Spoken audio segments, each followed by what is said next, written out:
12ஆம் நூற்றாண்டை சேர்ந்த ஜெகநாத் கோயிலின் கருவூலமான ரத்பா பந்தரின் சாவி காணாமல் போய் 6 வருடங்கள் ஆகிவிட்டது. அந்த சாவி தமிழ்நாட்டுக்கு சென்று விட்டதால் அது தொடர்பான விசாரணை அறிக்கை 6 வருடங்களாக வெளியிடாமல் இருக்கிறது நவீன் பட்நாயக் அரசு என்று கடந்த மே மாதம் நடந்த பிரச்சார கூட்டத்தில் பரபரப்பு கிளப்பியிருந்தார் நரேந்திர மோடி. இந்த பொக்கிஷ அறையின் ரகசியம் என்ன, அங்கு குவிந்து கிடக்கும் தங்கத்தின் மதிப்பு என்ன என்ற கேள்விகளுக்கு விடை தெரியாமல் இருந்தது. இந்த அறையை சுற்றியுள்ள மர்மத்தை உடைக்கும் வகையில் 46 ஆண்டுகளுக்கு பிறகு ஜெகநாத் கோவிலின் பொக்கிஷ அறை திறக்கப்பட்டிருக்கிறது. இந்த ஆண்டு ஒடிசாவில் மக்களவை தேர்தல் மற்றும் சட்டமன்ற தேர்தல் ஒரு சேர நடந்தது. 2000ஆம் ஆண்டிலிருந்து ஒடிசாவை ஆளும் பிஜு ஜனதா தளத்தை வீழ்த்தி வெற்றிக்காக பாஜக கையில் எடுத்த பிரச்சார ஆயுதங்களில் ஒன்று பூரி ஜெகநாத் கோவில் கருவூல அறையின் சாவி காணாமல் போன விவகாரம். இதன் பின்னணியில் நவீன் பட்நாயக்கின் வலதுகரமாக செயல்பட்டு வந்த தமிழ்நாட்டை சேர்ந்த வி.கே. பாண்டியன் இருக்கலாம் என்று மறைமுகமாக சாடியிருந்தார் மோடி. அதே நேரம் பாஜக ஆட்சிக்கு வந்தால் பூரி ஜெகநாதர் கோயில் பொக்கிஷ அறை திறக்கப்பட்டு நகைகள் சரிபார்க்கப்பட்டு அதன் விவரம் டிஜிட்டல் மயமாக்கப்படும் என்று பிரச்சாரங்களில் உறுதியளித்திருந்தார். இப்போது ஒடிசாவில் பாஜக ஆட்சி கட்டிலில் ஏறி இருக்கும் நிலையில் ஜெகநாதர் கோயிலின் கருவூலம் திறக்கப்பட்டிருக்கிறது. இவ்வளவு முக்கியத்துவம் வாய்ந்த பூரி ஜெகநாதர் கோயிலின் வரலாற்றை அறிந்து கொள்ள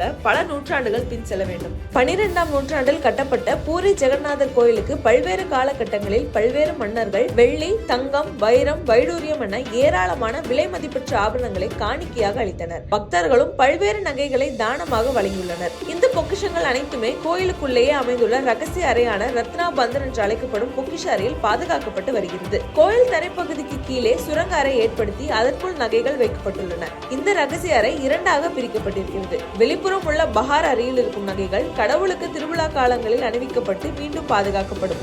வெளிப்புற கருவூலத்தில் ஜெகநாதரின் சுனமுகுந்தம் மற்றும் தலா 120 தோலா அதாவது 1400 கிராம் எடை கொண்ட 3 தங்க நெக்லஸ்கள் இருப்பதாக சொல்லப்படுகிறது. அதே நேரம் உள்ளறையான பிடார் பந்தரில் தான் ஜெகநாதருக்கு அர்ப்பணிக்கப்பட்ட விலை மதிப்பற்ற தங்கம் மற்றும் வைர நகைகள் இருக்கின்றன. குறிப்பாக ஒடிசா மன்னராக இருந்த அனங்க பீமா தேவ் கோயிலுக்கு நகைகள் தயாரிப்பதற்காக 2.5 லட்சம் மத்தாசு என்று சொல்லப்படும் தங்க நாணயங்களை கொடுத்ததாக வரலாற்றில் சொல்லப்படுகிறது. அப்படி உட்புற கருவூலத்தில் 74 தங்க ஆபரணங்கள் இருப்பதாகவும் அவை ஒவ்வொன்றும் 1170 கிராம் மேல் எடை கொண்டதாகவும் கூறப்படுகிறது. இதை தவிர தங்கம், வைரம், பவளம், முத்துக்களால் செய்யப்பட்டு தட்டுகள் மற்றும் 140க்கும் மேற்பட்ட வெள்ளி நகைகளும் கருவூலத்தில் இருப்பதாகவும் கூறப்படுகிறது. இந்த உள்புற அறை கடைசியாக 1978இல் திறக்கப்பட்டது. அப்போது அதை அருகிலிருந்து கண்ணால் பார்த்த ஜெகநாதர் கோயில் நிர்வாகத்தின் அதிகாரி ரபீந்திர நாராயண் மிஸ்ரா நகைகள் அனைத்தும் துணியில் சுற்றி மரப்பெட்டிக்குள் வைக்கப்பட்டிருப்பதாக தெரிவித்துள்ளார். இந்த நிலையில் 1978இல் கணக்கெடுத்த போது பொக்கிஷ அறையில் 149.609 கிலோ தங்க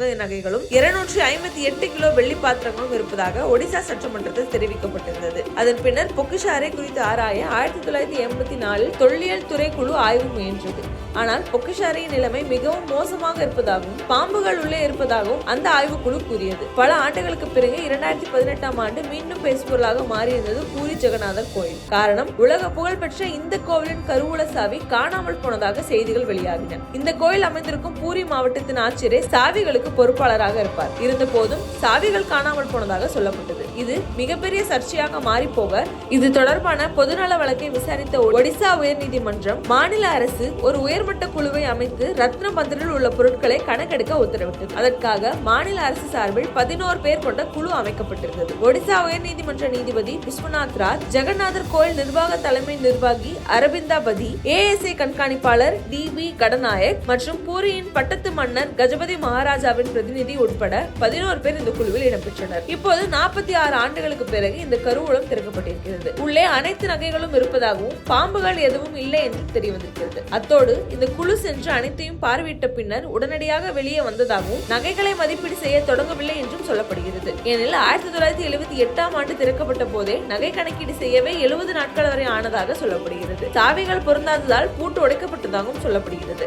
அதே நேரம் பூரி ஜெகநாதர் கோயிலின் கருவூலம் திறக்கப்படுவது பல்வேறு இன்னல்களுக்கு வழிவகுக்கும் என்று ஒடிசாவின் மதகுருக்கள் நம்புவதும் குறிப்பிடத்தக்கது.